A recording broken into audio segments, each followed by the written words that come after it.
Bonjour à tous, je vous retrouve aujourd'hui pour une nouvelle vidéo où je vais vous parler de procrastination et de comment passer à l'action et justement éviter de trop procrastiner. La procrastination, c'est clairement quelque chose qui me touche énormément parce que je pense que je suis la reine de la procrastination.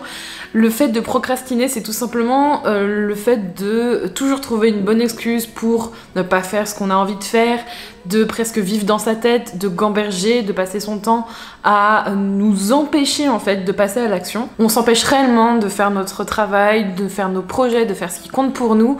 On va préférer passer notre temps sur les réseaux sociaux, passer notre temps à faire des choses futiles et pas forcément importantes dans le fond, et ça va nous faire perdre un temps fou. Et ça, c'est vraiment très pénible parce que je pense qu'on est tous un peu en train de procrastiner par-ci par-là et cumuler. C'est vrai qu'au final, on a l'impression qu'on n'avance pas. Quand on a envie de faire un projet qui compte pour nous, c'est très compliqué si on ne met pas des choses en place pour vaincre cette procrastination. Personnellement, je pense que si je procrastine, c'est par rapport à une peur en fait de ne pas bien faire, ou une peur peut-être irrationnelle, ou par un manque de motivation, une envie aussi de bien faire, un perfectionnisme latent, et du coup tout ça mélangé, ça fait qu'on se trouve toujours des excuses.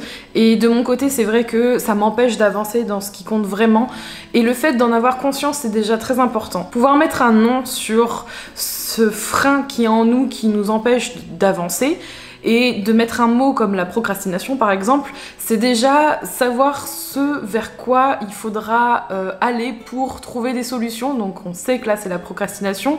Qu'est-ce qu'on peut faire justement pour essayer d'arrêter de procrastiner et de vraiment passer à l'action? Aujourd'hui, je vais donc vous partager les astuces et les choses que je mets en place pour pouvoir arrêter de procrastiner, et de façon très concrète comment faire pour avancer dans vos projets. Et justement, le premier truc que je peux vous partager pour arrêter de procrastiner, et ça marche pour tout, que ce soit personnel, professionnel, pour des projets plus gros, pour des projets de toute taille, la première chose, c'est de passer à l'action, c'est d'agir. Et pour ça, il y a une chose à savoir, c'est qu'il faut absolument découper ce que vous allez faire, que ce soit un gros projet, que ce soit un petit projet, découpez ça en petits pas à faire et commencez par le pas le plus facile, le plus rapide et le plus applicable maintenant. Par exemple, prenons un gros projet qui serait de vous lancer à votre compte, devenir freelance ou entreprendre un projet qui vous tient à cœur, monter votre entreprise. Ça paraît énorme comme ça, mais le premier pas, ce serait peut-être de découper les étapes et de commencer par noter déjà toutes les étapes que vous allez faire, et de commencer à noter dans votre carnet, dans vos bullet journal ou dans votre ordinateur. Notez juste, voilà, je vais commencer à décrire toutes les étapes qui vont me permettre d'arriver à cet objectif. Et déjà, juste commencer, c'est déjà un grand pas, et c'est tous les petits pas en fait, toutes les étapes mises bout à bout qui vous feront arriver à votre objectif final, qui est là pour cet exemple, monter votre entreprise. Dans le quotidien, pour moi, c'est très important parce que ça me permet vraiment d'avoir l'impression de faire quelque chose de mes journées.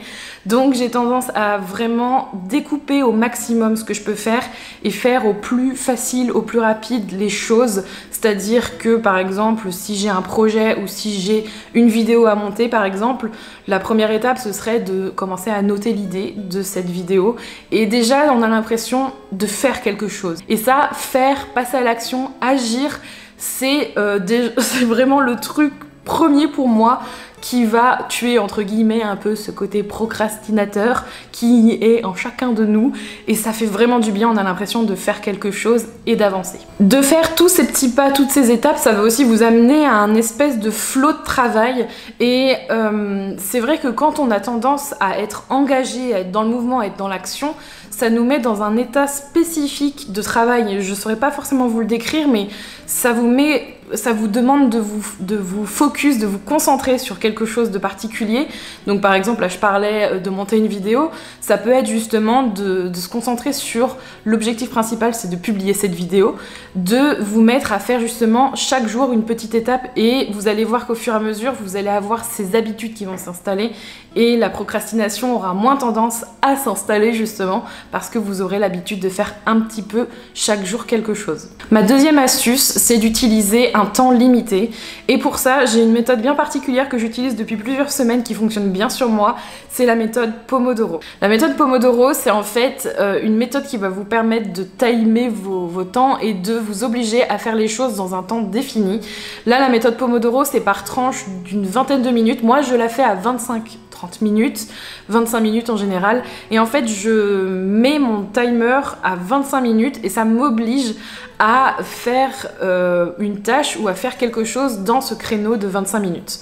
Après ces 25 minutes, je fais 5 minutes de pause, je réenchaîne avec 25 minutes de tâches, etc. Et après, ça permet en fait de faire des pauses et des plus grandes pauses parfois quand on enchaîne 3-4 sessions de 25 minutes par exemple, et vous vous apercevez qu'en faisant ces sessions de créneaux définis, avec justement le temps qui s'écoule, vous êtes beaucoup plus concentré et vous êtes beaucoup plus efficace à produire quelque chose ou à faire ce pourquoi vous êtes en train de travailler, et ça vous permet en fait déjà d'avoir un retour parce que vous êtes plus efficace, et au-delà de moins procrastiner, c'est vraiment bénéfique parce que vous avez vraiment l'impression de faire quelque chose qui fonctionne, parce que quand vous voyez un résultat arriver et que vous voyez que vous faites ce pourquoi vous êtes assis à votre bureau, c'est quand même super gratifiant. Du coup, j'utilise cette méthode autant sur mon ordinateur que sur mon téléphone. J'utilise une application soit sur mon téléphone, et je vous mettrai toutes les infos directement sur le blog,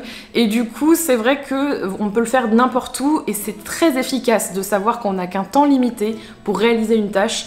Ça nous demande en fait beaucoup plus d'efforts et ça nous demande de nous challenger aussi et aussi de nous arrêter. C'est ultra important de faire des pauses. Je pense que le fait qu'on respire un peu, que notre cerveau respire aussi, nous permet d'être beaucoup plus productifs par la suite, et accumuler jour par jour, ça nous permet vraiment d'avoir des habitudes saines qui nous permettent de ne pas procrastiner et d'aller jusqu'au bout des choses finalement. Le dernier conseil que je souhaitais vous partager pour arrêter de procrastiner et vraiment passer à l'action et réussir vos projets, ce serait de faire ça dans un environnement idéal pour vous, de faire ça dans un environnement qui vous convient. C'est-à-dire qu'il faut que ce soit un environnement où vous vous sentez bien, où vous êtes bien assis, que vous allez mettre tout ce qu'il faut devant vous pour éviter de trouver des excuses et sortir de votre tâche et commencer à faire plein de trucs en même temps. C'est vraiment l'erreur qui fait qu'ensuite on se met à procrastiner et à faire totalement autre chose. Mettez à côté de vous de l'eau, un thé, vos accessoires, branchez votre ordinateur s'il le faut à une prise pour ne pas trouver une excuse et vous dire oh là là, bah, je dois arrêter ce que je fais, j'ai plus de batterie.